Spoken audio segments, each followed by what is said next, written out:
Bonjour à toutes et à tous. Moi, je vais sortir un peu du contexte français ou européen, et là, je vais vous présenter un cas chinois.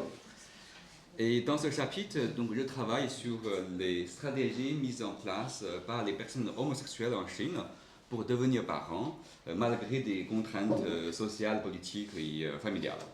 Donc, à partir d'une enquête ethnographique auprès des associations LGBT et des parents d'intention donc en Chine en 2023 et 2024, j'ai essayé de présenter une image panoramique de la diversité des pratiques des parentalités chez les gays et les lesbiennes, donc en Chine plutôt urbaine.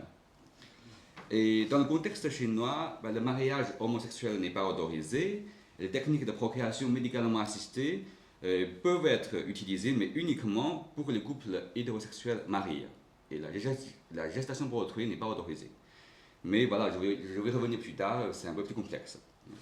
Mais en tout cas, voilà, on se demande comment faire en Chine pour devenir parent lorsqu'on est gay ou lesbienne. Et c'est sur ça que je vais travailler dans ce chapitre. Et pour ce faire, j'ai pu identifier 3 situations majeures. Donc la première situation renvoie aux personnes qui cachent leur homosexualité auprès de leurs partenaires hétérosexuels. Et cette pratique est connue sous le nom de mariage de mensonge ou mariage de fraude en chinois, donc on dit pianhuan. Voilà, si nous ne disposons pas de chiffres statistiques, mais des estimations réalisées par des chercheurs nous permettent tout de même d'apercevoir l'ampleur de cette pratique. En fait, il y a environ entre 13 et 14 millions de femmes hétérosexuelles qui sont mariées avec des hommes gays en Chine. Voilà, on n'a pas de chiffres sur la situation à l'inverse, mais en tout cas, c'est quand même une population assez importante. La deuxième situation, donc, s'agit d'un mariage blanc, donc, qui est un peu plus contemporain, donc, entre un gay et une lesbienne, donc, connu sous l'expression du mariage coopératif, en chinois, xinghuan. Il s'agit du coup d'une stratégie alternative mise en place par les gays et les lesbiennes pour remplir donc, les obligations familiales et sociales du coup, de l'institution du mariage hétérosexuel, tout en s'accordant une certaine liberté dans leur vie privée. En fait, contrairement à la France, en Chine, le mariage reste une institution rarement remise en question, et la plupart des Chinois et Chinoises sont contraints en tout cas d'entrer dans l'institution du mariage à un moment donné de leur parcours de vie. Donc les gays et les lesbiennes aussi, pareil, ils sont soumis à ce type de contraintes. Et enfin, donc, une troisième situation dans mon enquête, donc, qui est encore un peu plus on peut dire, contemporaine et moderne, donc, ce sont des personnes gays ou lesbiennes qui ont choisi de faire appel aux techniques de procréation médicalement assistée en dehors de l'institution du mariage. Et dans ce type de configuration-là, justement, il n'y a pas de mariage, les gays et les lesbiennes sont un peu plus libres. Et ce qui est intéressant aussi, c'est que dans cette pratique-là, seulement un parent qui a un lien biogénétique avec l'enfant. Là aussi, je vais revenir plus tard. Donc voilà, en tout cas, cette recherche un peu préliminaire a donné quelques résultats intéressants. Voilà. Donc là, ici, aujourd'hui, je vais essayer de présenter 3 résultats principaux. Donc le premier résultat, sur le fait que les inégalités de genre sont quand même très très fortes dans le cas où l'enfant est né à l'intérieur d'un mariage hétérosexuel, que ce soit le mariage de mensonge ou fraude ou le mariage coopératif. Et là, je vais donner 2 exemples pour illustrer ce résultat. Donc, le premier exemple renvoie donc à la situation du mariage de mensonge ou de fraude, les pianhuan. En janvier 2024, j'ai mené un entretien en ligne avec Lan Tao, donc qui est un père gay travaillant dans l'immobilier. Né en 1987 en milieu rural dans le nord de la Chine, Lan Tao il a découvert son homosexualité quand il était au lycée, mais personne autour de lui n'était au courant. Alors, il s'est marié en 2015 avec une fille du village voisin en cachant son orientation sexuelle. Alors, ça c'est vraiment une pratique très très courante en Chine. Et puis 4 ans après, donc en 2019, son fils est né. Voilà. Et la vie de couple est devenue un parcours difficile pour lui, comme pour son épouse. Là, je vais citer un extrait. Il a dit « La vie après le mariage était peu intéressante. Nous n'avions quasiment pas de vie sexuelle et puis je devais prendre des médicaments chaque fois quand on faisait ça, donc du sexe. Et c'était vraiment difficile. Au début, elle est restée au village et moi, j'ai travaillé à Shanghai. Puis, elle a décidé de me rejoindre. C'est à ce moment-là que tout est devenu très difficile. La vie conjugale était dure, tant pour elle que pour moi, je pense. Heureusement, elle est tombée enceinte quelques mois après et elle est retournée au village pour se reposer et attendre l'arrivée de l'enfant. En 2019, mon fils est né et 6 mois après, on est divorcés. Je pense qu'elle n'en pouvait plus, elle nous a laissés avec mon fils. Donc c'est ma mère qui l'élève maintenant et moi je travaille ici à Qingdao. Qingdao c'est une ville nord de la Chine, un peu moins grande que Shanghai. Et j'ai entendu dire qu'elle s'est remariée et qu'elle a notre enfant, tant mieux, je suis content pour elle. Fin de citation. Et lors de l'entretien, Lang Tao exprime à plusieurs reprises la culpabilité de ne pas avoir dévoilé son homosexualité à son ex-épouse, tout en étant rassuré de pouvoir la garder secrète. Donc il y a un double jeu. Et ce double jeu lui a permis d'assurer son rôle vis-à-vis de ses parents selon les normes hétéronormatives, à savoir de se marier, et plus important encore, d'avoir un enfant. Et maintenant, je vais présenter un deuxième exemple qui renvoie à la situation du mariage coopératif.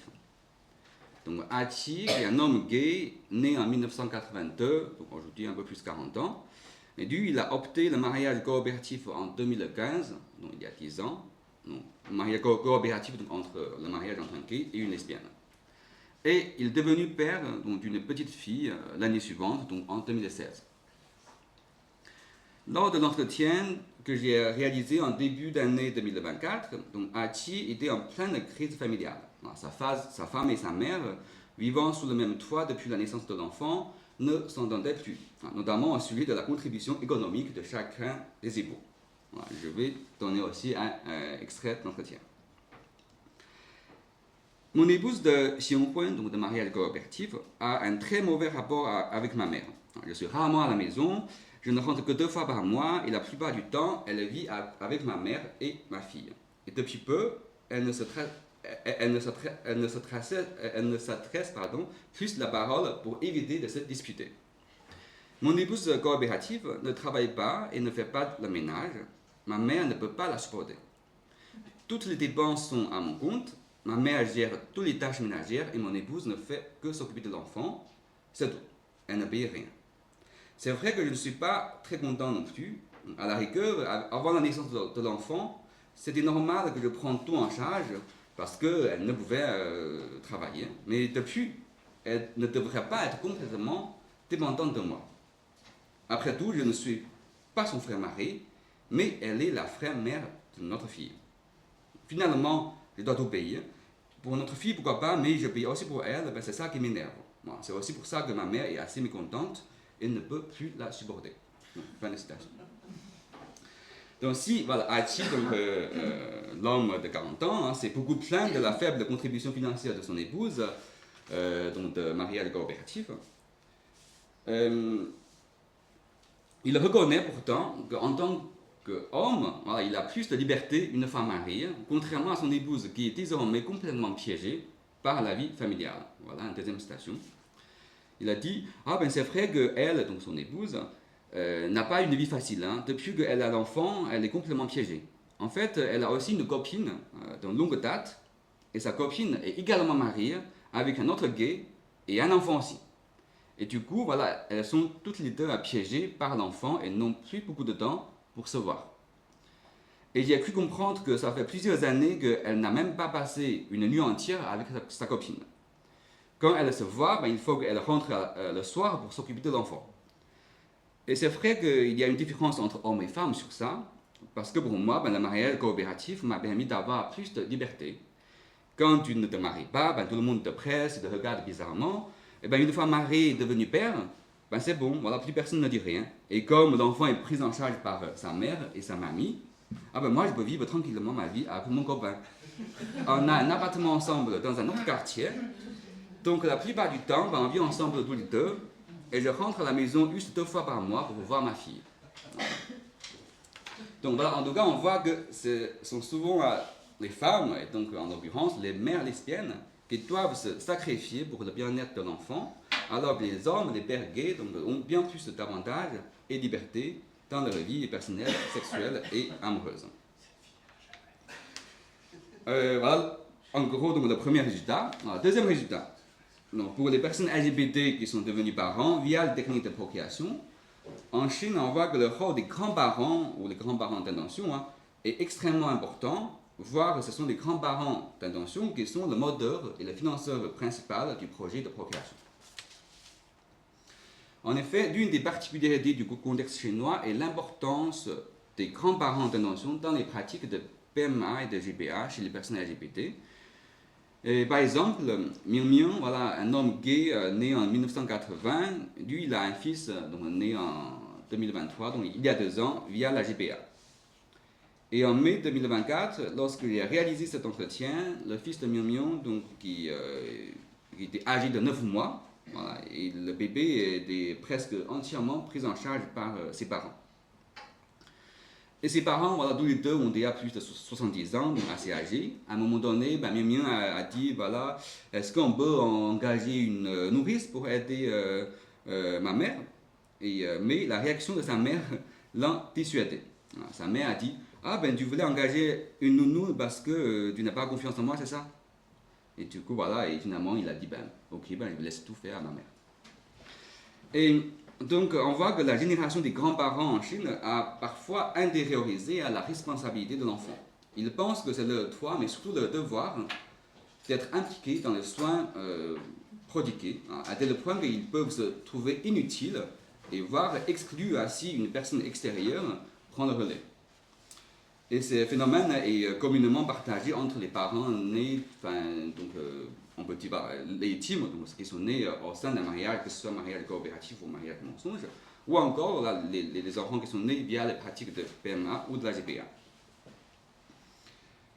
Et troisième résultat, donc rapidement, l'arrivée d'un enfant chez les couples gays et lesbiennes fragilise parfois l'intimité conjugale. Donc le parent, surtout le parent qui n'a pas le lien biogénétique avec l'enfant, il ou elle se retrouve souvent marginalisé dans l'organisation de la vie quotidienne. Voilà, je vais vous donner un autre exemple.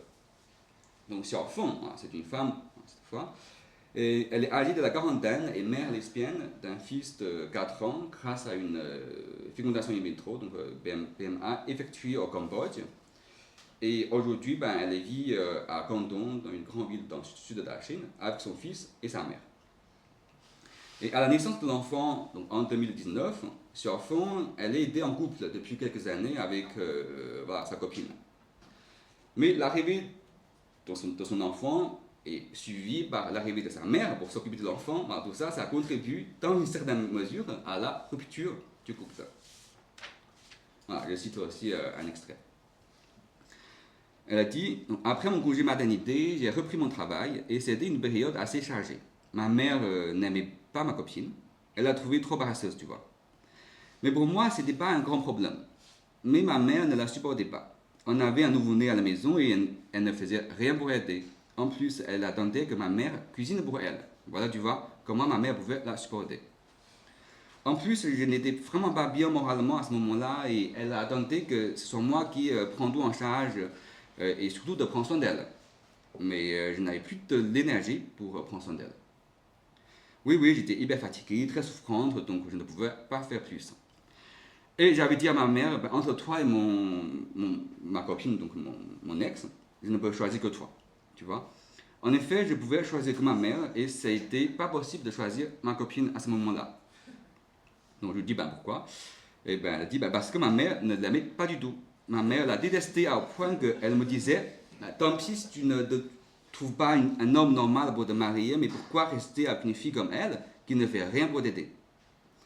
Voilà, je comprends la logique de ma mère, mais c'est aussi très bien pourquoi j'ai été avec elle, avec mon ex, tu vois. On était très match, on s'entend très bien, mais à ce moment-là, je ne pouvais pas faire grand-chose, tu vois. Je ne pouvais plus trouver l'équilibre. Et mon fils, il avait que 6 mois, et puis j'avais vraiment besoin d'aide. Voilà, et tout s'est mélangé, et je n'avais pas d'autre choix que de me séparer d'elle. Fin de citation. Et Xiao Feng, donc l'enquêtée, elle était déterminée et émue en me racontant cet épisode donc, assez douloureux de sa vie. Et en effet, elle a fait son choix en fonction de son enfant et de la présence de sa mère venue pour l'aider. Et le manque de soutien institutionnel et l'un des réalisations de la responsabilité de grands-parents, donc vis-à-vis des petits-enfants, oblige les jeunes parents, donc gays ou lesbiennes, à solliciter davantage leurs propres parents.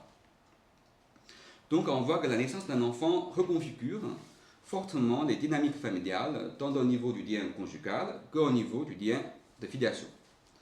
Et le centre d'attention a été porté sur l'enfant, et la contribution financière et les soins des grands-parents d'intention, et surtout les grands-parents génétiques, sont attendus et souhaités par les parents gays et lesbiennes. Et dans un tel contexte, les rapports que ces dernières, donc ces parents gays et lesbiennes, entretiennent avec leurs parents est souvent mis en avant au détriment du lien conjugal. Et pour conclure, bon voilà, en tout cas, on voit qu'à travers toutes ces différentes situations-là, devenir parent pour les personnes homosexuelles en Chine est rarement un choix personnel ou conjugal. Et dans la plupart des cas, ce choix est soumis à des pressions familiales auxquelles s'ajoute également la pression sociale du mariage. Et au-delà des parents d'intention, il existe également des grands-parents d'intention qui interviennent dans le projet de procréation, quelles que soient les techniques reproductives utilisées et la situation conjugale choisie. Dans le cas où l'enfant naît dans le cadre d'un mariage donc classique hétérosexuel, nous pouvons voir qu'il y a une forte inégalité de genre en défaveur des femmes dans l'organisation de la vie familiale, et professionnelle et sociale.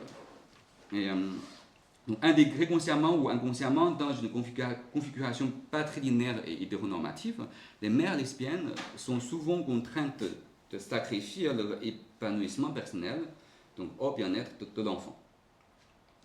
Et dans le cas où l'enfant est né hors du cadre du mariage hétérosexuel, l'enjeu rencontré par les parents homosexuels concerne avant tout la difficulté à construire ou à maintenir un lien conjugal.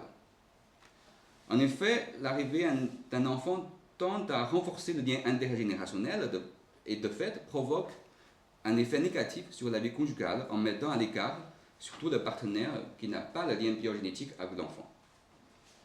Pour mes enquêtés gays, il est assez naturel entre guillemets, de reconnaître le parent qui a fourni son sperme comme le seul père.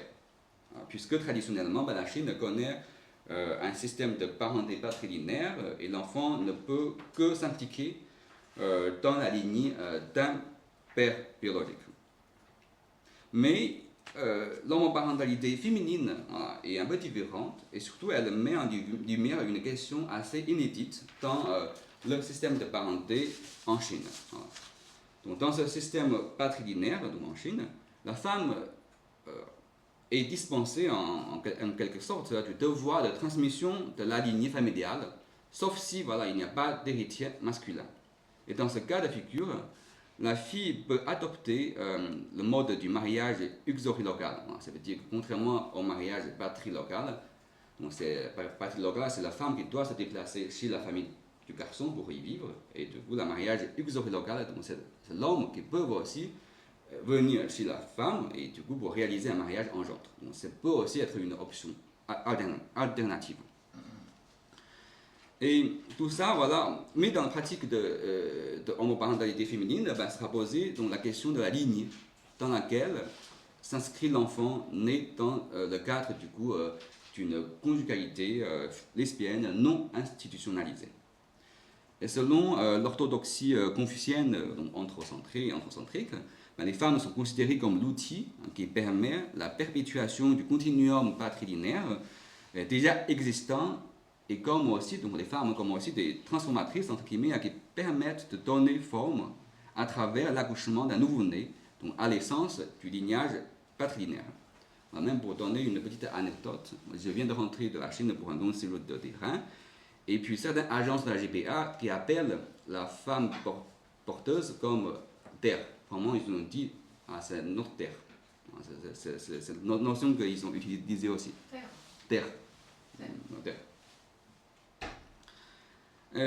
Néanmoins, donc, cette vision très anthrocentrique mérite d'être remise en question dans le cadre d'une conjugalité lesbienne non institutionnalisée, parce que pour la première fois dans l'histoire de la Chine, la femme en tant qu'individu peut prendre l'initiative d'un projet de procréation sans être subordonné ni au sexe masculin, ni à l'institution matrimoniale idéosexuelle. Merci beaucoup.